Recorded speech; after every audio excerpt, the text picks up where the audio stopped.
Hello les poussins! Ça fait un moment maintenant que j'ai envie de vous parler de sujets un petit peu différents de nos habitudes qui tournent tous autour de nos fonctionnements naturels et instinctifs. Nous démarrons donc la série de vidéos Human et le premier sujet que nous allons explorer ensemble, et quelque peu difficile, c'est celui des relations destructrices, également appelées toxiques. Vous êtes probablement nombreux à connaître des situations, soit en y participant, soit en étant témoin, de personnes qui sont abîmées par des relations personnelles, professionnelles, amicales, et parfois avec des dégâts importants et durables. Imaginons quelques instants que toutes ces destructions relationnelles aient des points communs et puissent être à la fois comprises et dépassées. On va voir ce qu'on peut faire. C'est parti. On va arpenter ensemble ce domaine comme un nouveau langage à apprendre, puisqu'on va l'explorer non pas sous la facette comportementale, à savoir les actions vues de l'extérieur, mais bien sous l'aspect instinctif, c'est-à-dire le vécu personnel tel qu'il est perçu de l'intérieur. Commençons donc par définir notre vocabulaire, à savoir les notions clés qui vont nous servir tout au long de cette vidéo. Premier concept, l'estime. Il s'agit de notre capacité à ressentir une valeur de notre propre être. On parle bien entendu ici d'une notion vécue et non d'une appréciation extérieure. L'estime naît donc d'un processus complètement intérieur. Et c'est elle qui va permettre à la préservation personnelle de voir le jour, c'est elle qui va faire en sorte que tout ce qui nous est nuisible, tout ce qui nous est destructeur, va être perçu comme anormal, comme non admissible. Deuxième concept, l'ego. Il s'agit du vécu intérieur de notre existence indépendante. Il est évidemment totalement nécessaire si nous souhaitons pouvoir nous affirmer et atteindre, souhaitons-le, un épanouissement de vie. Il va cependant, lorsqu'il prend toute notre attention et tout notre champ de vision, empêcher d'entrer en lien de vécu avec les personnes qui nous entourent.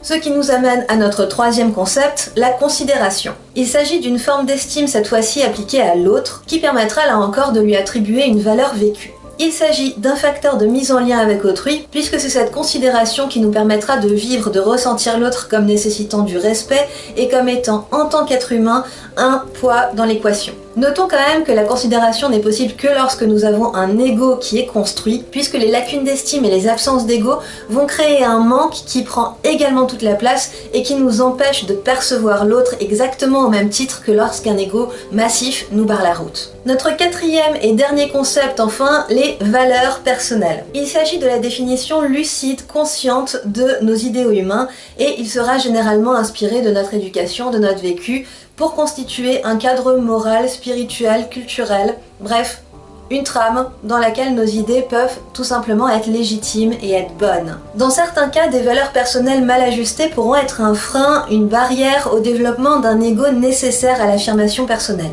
C'est par exemple le cas des pensées qui, tout simplement, culpabilisent très vite les individus pour agir à leur propre sauvegarde, par exemple en jugeant extrêmement vite toute personne qui œuvre à une amélioration personnelle. On verra également que ces valeurs peuvent justifier de portes de fuite pour éviter la remise en question personnelle, notamment dans le cas de personnes qui, tout simplement, présentent des lacunes de considération de l'autre. Passons à présent à la grammaire, à savoir la mécanique relationnelle qui lie tout ça. La plupart des relations toxiques ou destructrices rencontrent un fonctionnement commun, centré sur l'estime personnelle ressentie par chacun des deux membres de la relation. On aura donc différents cas de figure, rappelons-le, tous déterminés par des réactions instinctives naturelles et non par une volonté lucide. Commençons par le cas peu répandu mais pourtant le plus célèbre des relations toxiques, à savoir celui où au moins un des deux partenaires a tout simplement des lacunes de considération de l'autre. L'individu avec l'ego le plus massif aura donc tendance à ne pas voir l'autre, à ne pas pouvoir entrer en lien avec et à ne pas tout simplement ressentir d'empathie à son égard. Toutes les situations de la vie où il y aura une nécessité de compromis, de chemin mutuel vers un point d'entente vont donc se transformer en siège de lutte, de bras de fer. La personne ayant des lacunes de considération aura tendance à interpréter les plaintes, tout ce qui va être négatif dans le témoignage de l'autre, comme étant de pure et simple nuisance. Les efforts relationnels vont donc être tirés vers le bénéfice de cette personne dominante. On aura donc mécaniquement une négation progressive de plus en plus importante à chaque expérience, à chaque répétition de l'existence individuelle de l'autre et de sa valeur. Si le partenaire est régulièrement confronté à cela, il y aura forcément un moment où il va développer des lacunes d'estime, même si ce n'est pas le cas au départ. Il y a donc une création de vulnérabilité issue de la relation elle-même et que la personne va potentiellement traîner, qui va peut-être causer des dégâts sur le long terme si cette fragilité n'est pas tout simplement décelée, identifiée et résorbée volontairement. Parlons à présent d'un cas de figure moins connu mais qui peut également involontairement aboutir à de la relation destructrice. Lorsqu'un des deux partenaires présente des lacunes d'estime, on va voir potentiellement apparaître un effet indésirable tout simplement du naturel instinctif humain, à savoir celui de la construction d'estime comparative. Qu'est-ce que j'entends par là ? Le partenaire parmi les deux qui aura l'ego le moins fragile aura tendance naturellement à prendre le dessus sur l'autre. L'estime étant une nécessité à la sauvegarde personnelle, les sensations apportées par un regain sont souvent très satisfaisantes. On peut donc entrer sans s'en rendre compte dans une tendance à dévaloriser la personne en face, surtout lorsque cette construction d'estime est totalement salutaire, lorsqu'elle vient construire un ego à partir de rien. On peut alors voir apparaître des comportements de type lacune de considération, même si ce n'est pas une tendance installée et durablement présente chez le partenaire dominant. Dernier cas de figure où une relation peut s'avérer toxique, destructrice, il s'agit des situations dans lesquelles les deux partenaires présentent une estime et une affirmation similaires, mais auront tendance à rentrer en confrontation, en affrontement, en guerre mutuelle. Il y a alors progressivement usure de l'estime de chacun et on peut rentrer dans des configurations de bras de fer qu'on a vu précédemment. C'est toutefois le cas de figure qui aura le moins de chances de présenter une toxicité durable, puisque les partenaires, en l'absence d'une galvanisation ou d'un manque qui tiendrait la relation dans de la dépendance, auront beaucoup plus facilement tendance à opter pour de l'éloignement, pour de la rupture, pour tout simplement un compromis bénéfique à chacun. Dans les cas les plus graves, les lacunes d'estime vont rencontrer les lacunes de considération et on assistera alors à un bain de sang relationnel. Le rapprochement des deux réduira de plus en plus l'ego du côté lacune d'estime et grossira, gonflera de plus en plus celui du côté lacune de considération, ce qui nous conduit tout simplement à une aggravation des problématiques de chacun. Évidemment, chaque relation est unique et on aura énormément de cas de figure différents qui amèneront à un rapport toxique ou destructeur. Notons quand même que tout ce qui rendra la relation plus floue, plus incertaine, moins définie, moins conscientisée, moins claire, tendra à la centrer sur le rapport instinctif, à savoir sur deux égos, leur solidité, leurs ressources et leur confrontation. Rappelez-vous donc que dans ce cadre, moins on y croit, plus ça marche. Pour préserver une relation des risques de rapports toxiques, on essayera donc d'éviter tout ce qui est par exemple ascenseur émotionnel, décalage important entre une valorisation de l'autre à certains moments et un dénigrement à d'autres. On évite tout simplement tout ce qui amène le partenaire à se perdre, à ne pas pouvoir identifier sa place dans la relation.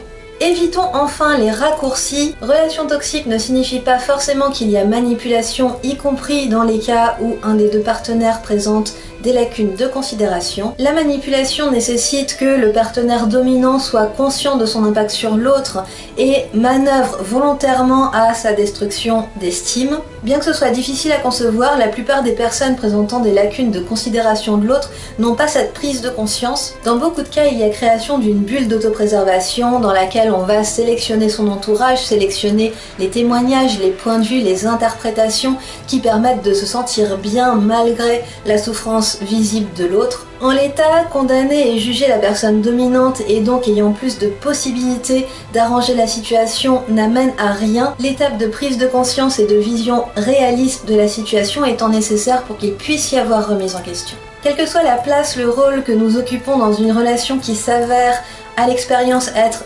destructrice ou toxique, le but sera donc d'arriver à une affirmation similaire, à une construction équilibrée de l'ego de chacun des partenaires. Si cette égalité instinctive ne suffit pas à assurer une relation qui soit profitable à chacun, elle est en revanche une condition sine qua non pour pouvoir y arriver. Commençons par les résolutions possibles du côté lacune d'estime, à savoir les personnes qui auront le plus tendance à vouloir sortir de cette situation. C'est un processus qui peut être très difficile, notamment lorsqu'il y a dépendance physique, émotionnelle, de mode de pensée ou encore tout simplement de vie quotidienne. Mais gardez à l'esprit que plus la relation destructrice continue, plus votre estime prend des dégâts et plus il sera difficile de la construire. On va donc faire appel à des pierres qui nous solidifient, qui nous stabilisent. Cette base première va être absolument essentielle si on veut construire quoi que ce soit d'indépendant et donner la possibilité à un ego d'exister à l'intérieur de notre vécu. Les pierres noires de type obsidienne vont tout simplement amener à construire un vécu intérieur fort qui pourra faire contrepoids aux pressions extérieures. Je vous en ai ramené une petite de type doré argenté. Les pierres marrons vont permettre de construire une assise, une stabilité complètement essentielle tout simplement à la naissance d'une affirmation. Une que j'aime beaucoup dans ce processus, c'est le zircon marron que vous voyez ici, une variété qui permet tout simplement de construire cette stabilité tout en apprenant petit à petit à entrer dans une préservation personnelle. Et les pierres rouges vont vous permettre de gagner en ressources, de gagner en force. C'est elles qui donneront tout simplement la portée, l'aboutissement à votre affirmation personnelle. Ici, je vous ai ramené un grenat allemandin, tout simplement pour vous montrer la forme des cristaux naturels. Celui-ci a été poli sur les faces de départ. Une fois cette base en place, on va progressivement construire une estime, laisser naître un sentiment de valeur personnelle. Pour ça, ce sont les pierres jaunes qui vont aider, citrine, ambre. La variété jaune qui va vous servir de test, savoir si vous y êtes, si vous êtes dans une estime à même de vous préserver ou non, c'est celle-ci. Il s'agit de la scapolite jaune, qui apporte généralement une sensation très désagréable lorsqu'on a tout simplement peu d'estime de préservation de soi. Chez les personnes à l'estime la plus meurtrie, les idéaux moraux et humains auront tendance à saboter ce processus. Dites-vous qu'ils aident votre instinct à justifier du fait que sa souffrance passée n'a pas été vaine. Il se peut donc qu'on soit amené à négocier avec un certain nombre de craintes, notamment la crainte de devenir aussi néfaste que la personne qui présente des lacunes de considération. Pour ne pas perdre le lien à l'autre et ne pas entrer dans une démesure de ce processus de construction de l'ego, on va tout simplement permettre à notre lien émotionnel de continuer à se renforcer également. Avancez donc sans crainte en sachant que vous avez derrière un garde-fou. Si à un moment ou à un autre vous n'appréciez plus l'être humain que vous êtes en train de devenir, il vous suffira d'ajouter des pierres roses à votre travail afin d'opérer un ajustement. Dans tous les cas, ne laissez pas vos craintes empêcher le processus. Ne pas construire son ego en situation de lacune d'estime, c'est un petit peu comme refuser la rééducation après une paralysie, tout simplement parce qu'on risquerait de devenir accro au sport de combat et frapper tout le monde. Autant dire que c'est une simple impression pas très justifiée. Enfin, concernant les lacunes d'estime, quelques petits conseils à l'entourage. Si vous êtes ami, famille, collègue, proche d'une personne présentant manifestement cette situation, évitez de rentrer dans l'effet pervers de la relation de nécessité. Gardez à l'esprit que le mieux, le plus bienveillant que vous puissiez faire pour elle, c'est de rester dans une relation de soutien, mais non de dépendance. On surveille donc chez soi la tendance naturelle à se sentir confortable à côté d'un individu ayant un ego amoindri, et on encourage, on apporte sa bénédiction à toutes les réalisations individuelles que cette personne pourrait entreprendre. On évite en revanche de renforcer ou d'appuyer la sensation, la conviction de la personne en lacune d'estime de ne pas pouvoir s'en sortir seule ou sans votre aide.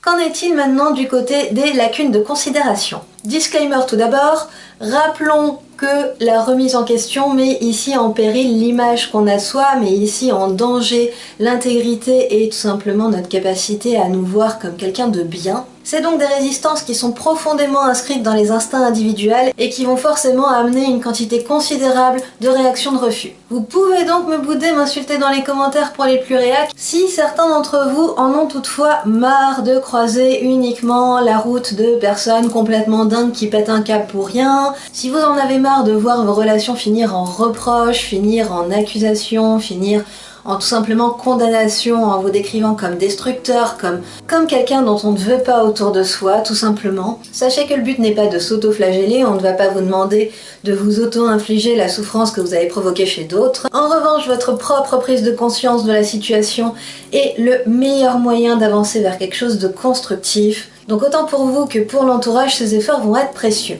Première étape donc, on commence par s'extraire un petit peu du tout instinctif et par entrer dans une mise en perspective intellectuelle, dans une imprégnation également des informations qui viennent de l'extérieur et pas forcément uniquement les informations plaisantes. Des pierres qui peuvent vous aider dans ce processus, on aura par exemple la cyanide bleue que je vous ai présentée dans la vidéo sur la Vierge. On aura également la dumortierite ou encore la topaze bleue qui sont des bonnes aides dans ce processus. Le but est d'élargir votre vision de la situation au-delà des sons de cloche accommodants. Ensuite, on se familiarise petit à petit avec l'empathie. Dit comme ça paraît simple, mais dans un cas de figure de lacune de considération, ça va être quelque chose d'un petit peu complexe, tout simplement parce que le fait de ressentir l'autre peut donner l'impression d'une mise en danger personnelle. Pas pratique. Si vous souhaitez commencer par un petit compromis, je vous conseille la rhodonite. Là, je vous ai ramené un échantillon qui vient du Pérou et qui est très sympa pour une première approche sans une contrainte énorme. Notre crash test ici va se situer du côté de l'opale rose qui est une variété de grande extension du ressenti émotionnel. Si celle-ci passe, vous commencez à être dans un bon équilibre. On va enfin aller jusque dans l'introspectif pour bien intégrer le processus, pour bien ancrer les changements qui ont été faits. Pour ça, je vous conseille évidemment de l'obsidienne noire, obsidienne dorée, obsidienne œil céleste, qui va amener une bonne exigence d'intégrité et minimiser les risques de mensonge à soi-même. Ça peut être plutôt pas mal. Rappelons enfin que le but n'est pas de détruire l'ego qui, rappelons-le, assure votre base de préservation personnelle. On pourra donc, en cas de trop grosse culpabilité, apporter un petit coup de pouce avec du jaune. Je vous conseillerais alors très nettement la bitaonite ou labradorite dorée, qui est une pierre de bon équilibre entre sensation de sa valeur personnelle et acceptation, intégration de ce qui ne fait pas partie de notre volonté. Rappelez-vous que l'auto-jugement, le fait de s'auto-condamner, est totalement contre-productif dans ses efforts. Le but est que vous puissiez intégrer ces nouveaux fonctionnements à votre vie de tous les jours, à votre naturel. On fait donc attention à préserver la bienveillance envers soi-même, y compris dans le processus de remise en question. Petit appel enfin à l'attention des proches. On parle ici principalement des amis, des connaissances, de toutes les personnes qui constituent le cercle social sans être pris dans la relation toxique. Si vous avez quelqu'un autour de vous dont toutes les relations amoureuses finissent en drame, qui se justifie continuellement des reproches qui lui sont faits en se posant en victime, en tout simplement ne comprenant pas ce qu'on lui reproche, avec à l'évidence des gens autour qui ont quelque chose à y redire, la réaction la plus naturelle dans ce type de cas de figure est de ne pas vouloir s'impliquer dans la situation, ne pas vouloir rentrer dans la problématique. C'est la relation des autres, c'est pas la nôtre, ça ne nous regarde pas. Sachez toutefois que votre passivité ou votre soutien envers votre ami va participer activement du maintien de la situation problématique. Évidemment, le propos n'est pas de juger ni de condamner. En revanche, vous êtes les personnes qui pourront le plus facilement amener une réflexion, amener une question par-ci par-là, amener une mise en perspective de temps en temps, pour au fur et à mesure amener les relations de la personne concernée à devenir plus tranquilles, plus profitables, plus belles, tout simplement. Ce récap est à présent terminé. Rappelons enfin que les relations toxiques amènent énormément de frustration des deux côtés, qu'il s'agisse de ne pas être vu ou considéré par le partenaire ou de devoir subir une rééducation forcée de son relationnel. Dans tous les cas, le but est de passer à la suite afin de pouvoir vivre et laisser vivre. Une pierre qui peut vous aider pour ça, pour terminer, c'est la cyanite noire, excellente pour intégrer les deuils de ce qui est fini. Plus les rancunes cessent rapidement, plus les partenaires ont des chances de trouver des situations de vie épanouissantes par la suite, ça vaut le coup. J'espère que cette vidéo vous aura plu, n'hésitez pas à mettre un pouce bleu, à me suivre, à partager sur les réseaux sociaux. On se retrouve dans quelques jours pour quelques jolies surprises avec le prochain live. D'ici là, prenez soin de vous et de votre entourage. Bye!